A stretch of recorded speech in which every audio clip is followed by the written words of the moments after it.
Can you hear us okay? Yeah, I can hear you. Great. All right. We will start. First question is from Jake Jennings. Jake?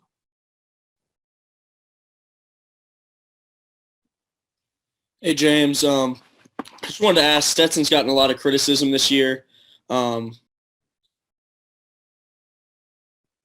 I just got muted again. He seemed to have done a pretty good job kind of not listening to the noise and staying focused. Even heard that he's had a flip phone, which might play into that a little bit. But I wanted to ask you what you can say about your quarterback's focus and poise in those situations where some people don't believe in him. I mean, he just kind of ignored it and just block it out and just kind of work every day to lead us to a national championship. That's what he's been doing all year and all season long. Next will be Chip Towers. Chip?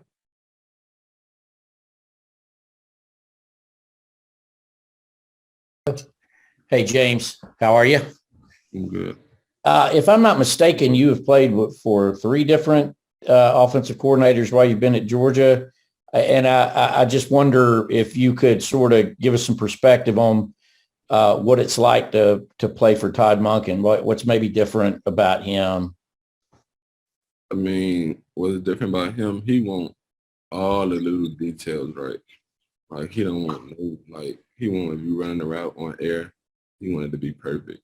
Like make your game like, because in the game, if you get this look, he wants you to make it like you in the game. So that's what's kind of different about him, because he was in the NFL, I guess, probably, and they do a little things different.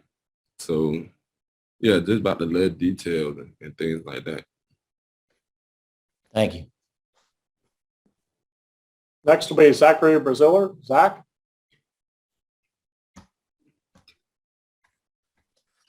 Hey, James, wanted to ask you kind of a two-parter. First, what was it like, sitting out the bowl game last year and then seeing your position coach with your jersey number? I'm sure that was emotional and very difficult. And then the part two of that is, as you're getting ready for this game, I mean, how much is your father kind of on your mind? I mean, I try not to think about that as much. But I mean, him wearing my jersey last year, that was special.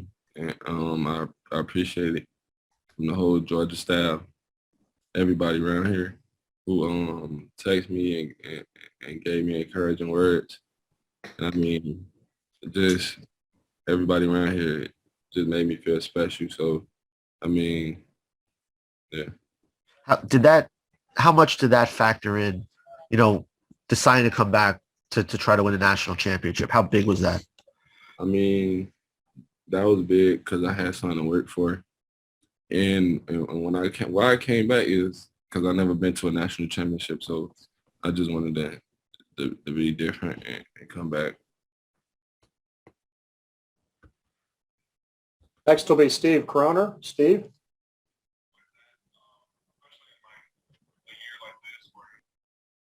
I'm working on a story on Brock Bowers.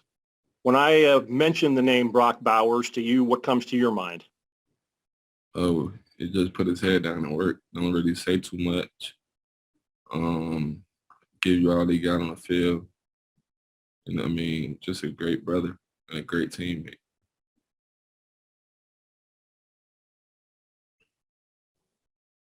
Next will be Lance McCurley. Hey, James, I don't know if we asked you this the other night. I wasn't in on that interview, but how many times did y'all run that pass with that trick play with Kenny, halfback pass? And were any other running backs considered in that decision, IU or Dejan or Zeus? Oh, no, that's his play.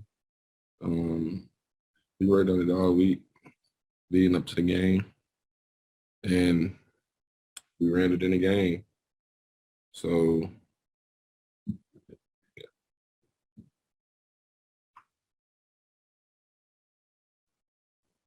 All right. Next will be Daniel Tortora. James, just what you can say about your relationship with your brother and what type of conversation you have going into a game like this with him obviously excelling at the running back craft as well.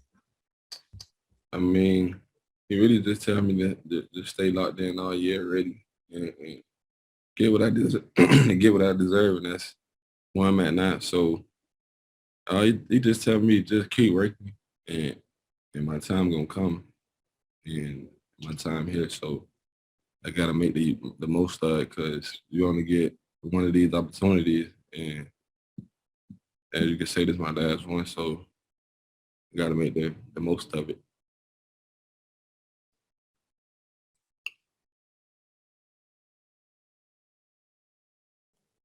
Next is Mike Griffith. Mike?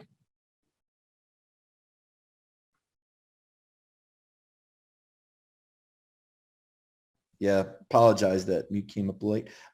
We've seen at times Georgia backs maybe not get into a rhythm. There's so much substituting, and I know Zamir gets the bulk of the carries. You seem to have found a way to flip that switch pretty quickly when you get in the game. Is that something you have to learn as a running back? Because we hear so much about the need to get rhythm, and yet they put you in there and you're kind of like the microwave heating up fast.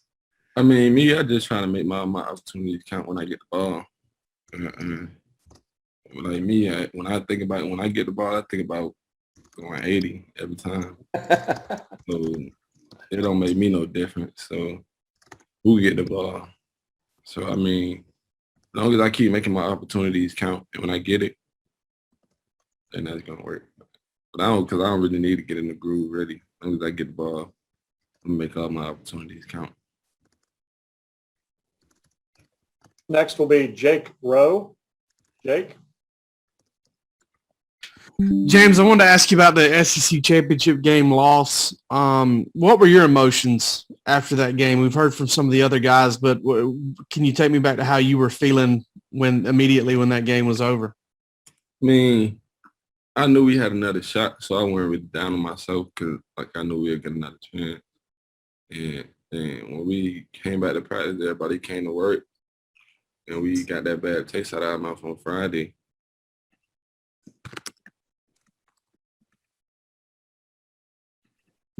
Next will be Christopher Heidel. Christopher? Hey, James. Thanks for taking my question. And we talked earlier this year when you played against Kentucky. Good game on that one. Talk about against Alabama's running defense. They controlled Cincinnati so much on New Year's Eve. What do you guys have to do to get that running game established? Because they're pretty decent up front. I mean, just stay physical like we've been doing all year. I mean, we got the guys up front too. I mean, we just got to stay physical like we've been doing all year and kind of play.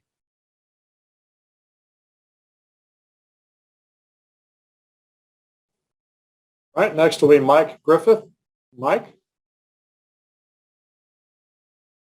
Hey, James, yeah, you've been making these sort of plays in practice since your freshman year. What's the difference between the James Cook we see now and the guy that all the other teammates were talking about your freshman year? I mean, I really couldn't prove myself back then because I had a lot of guys in front of me. But now I just gotta let it loose because I'm older now, so and I know what to do. I'm experienced and I'm a vet, so I mean, I just kind of let it loose this year and then just work the whole offseason to get to this point now.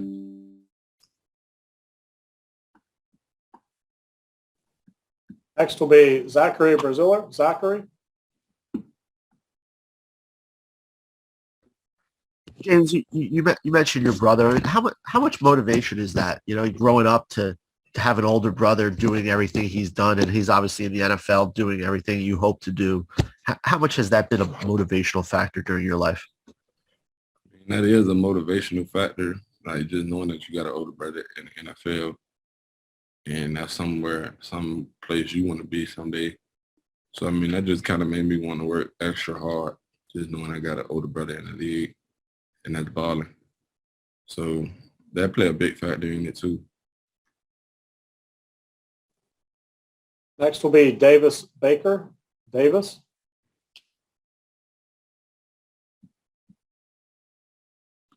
Hey, James. Nolan talked a little bit earlier about leaving a legacy and potentially being a Georgia legend. Is that something that the team is embracing heading into this game? Oh, yeah, no doubt. We just want to do something and be special that that nobody can take away from us. And he'll be here for years. Like when we come back, they can bring up us and not the 1980 team. I mean, that's just special. Just winning the national championship here at Georgia. All right, James, we thank you for your time today. Appreciate Best it. of luck, and we'll see you in Indianapolis.